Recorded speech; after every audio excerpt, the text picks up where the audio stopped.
Dalam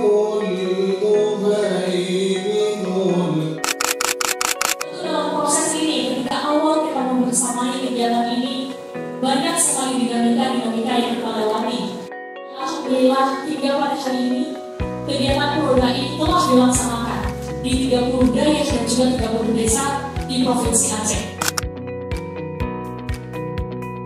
Dengan mengucapkan Bismillahirrahmanirrahim, kegiatan Purda yang dilaksanakan oleh Yayasan Aceh Hijau dengan resmi saya nyatakan kita buka bersama.